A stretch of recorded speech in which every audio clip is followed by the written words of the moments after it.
Oh, hello good people. Exactly how good are cheap gaming peripherals? Here I have the Rival 3 mouse and Apex 3 keyboard from SteelSeries.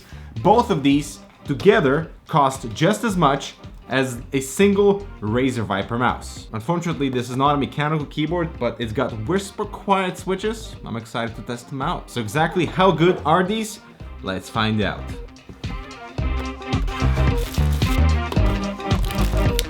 Love it. Whoa.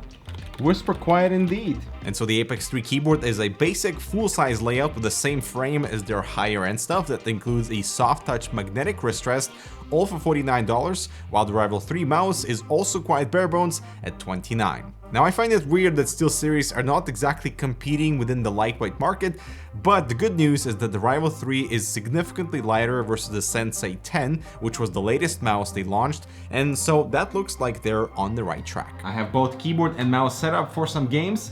Let's see how this $80 combo stacks up in the real world right after this. Want to step up your airflow game? Look no further than the Masterfan SF120M from Cooler Master, featuring a damping frame designed to ensure stability, a connected fan blade designed for optimal cooling performance, and an anti-vibration motor that ensures better acoustics. It's very simple to install and it comes with 3 fan speed controls. Check it out down below. Alright, so the first thing I want to cover is the mouse, because the Rival 3 at $29 is actually impressive. It's the same shape as the Rival 110, so it's not new. It's in the same size category as the G Pro Hero, for example, and quite similar to my MM711 from Cooler Master with a slightly longer body. It is an ambidextrous shape, but for right-hand use only, with surprisingly good build quality that actually feels better than that of the MM711. As for body shape, I fingertipped this one very well, and the slight flaring of the bottom of the body helps with thumb placement, and overall I feel like this would be a comfy mouse for medium to large hands. And it's also a pretty light mouse at 77 grams. I'm not sure if this is the lightest mouse from SteelSeries, but let's say the Sensei 10 was like 89 grams. So they're definitely moving with market trends, minimizing on the weight of mice for the better. However, the cable is quite bad with hard to remove kinks and is not so soft, but the glide feet make up for it with smooth motion that feels better than my 711. This is the Rival 3.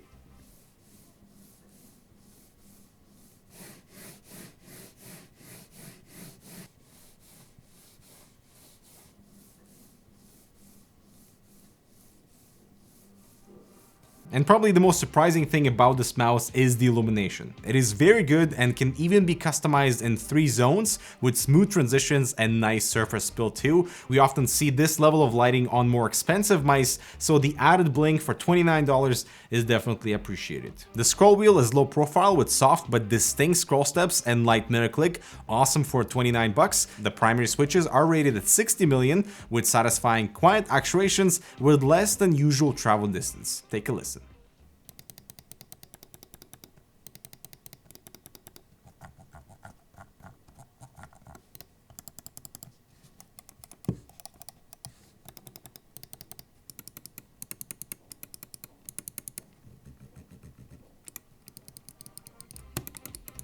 And finally, probably the reason why this mouse is so cheap is because of the sensor, but they didn't cheap out on the quality of it. So it's still an optical sensor, but it's a budget derivative of their TrueMove Pro sensor. This one goes up to 8500 dpi, adjusted in 100 increments and with up to 5 profiles, but still delivering that true one-to-one tracking throughout the entire range. And honestly, it's a very good performer. However, the lift-off distance detection is slightly higher than I'm used to, which means that if you like to lift off your mouse off the mouse mat at lower DPI settings, and when you place it down, there will be a little bit more that cursor jiggle when the mouse is about to hit the surface than more high-end mice that have much lower liftoff distance. But seriously, at $29, I'm impressed, and the only thing that's trash here is the cable. However, they use the same cable on all of their other mice, so it's not really technically a downgrade for the Rival 3. And as for the keyboard, yeah, this thing is actually pretty decent too, but only for a specific audience. So the price point, for example, is fairly low in the budget territory,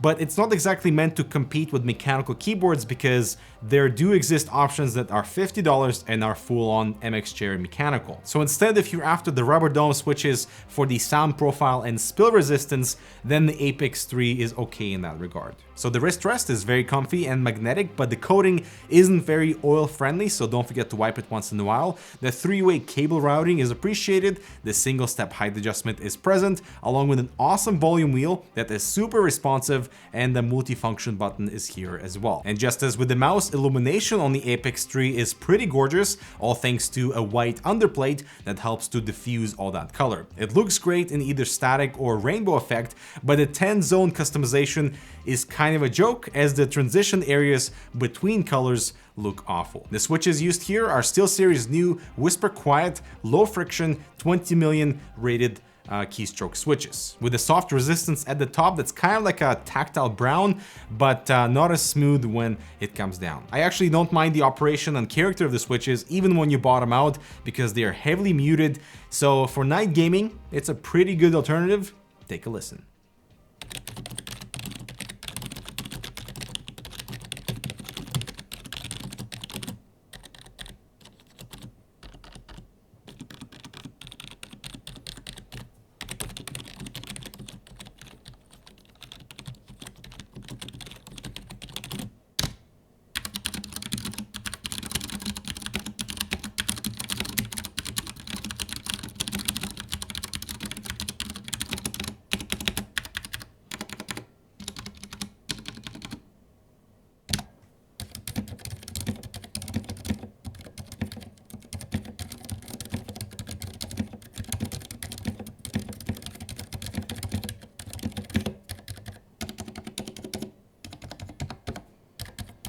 Now the keycaps are standard ABS plastic with clean font, appreciate that, but are not interchangeable due to the nature of the mount itself. That is also the reason why the keyboard is rated for water resistance, as unless you actually submerge it in water, no liquid should find its way under the keycap. So how is this trio combo in the gaming environment?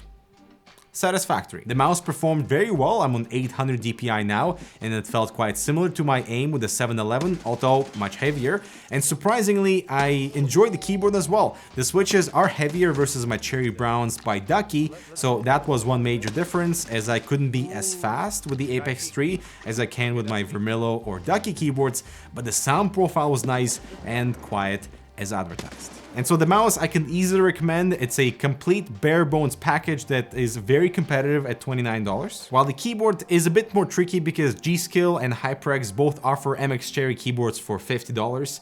But if you're after the whole quiet operation and some water resistance on your keyboard with a full size layout, nice illumination, and a wrist rest, then the Apex 3, I don't think it cuts any corners because it's not trying to compete with mechanical solutions, and I would say it's a very good budget option to complement the Rival 3 release. Alright, thanks much for watching. I'm curious to know if any of you play EFT. Let me know in the comments below. Maybe we can play together sometime. Check out this other relevant content. I'll be in the comments answering some questions. I'll see you in the next video.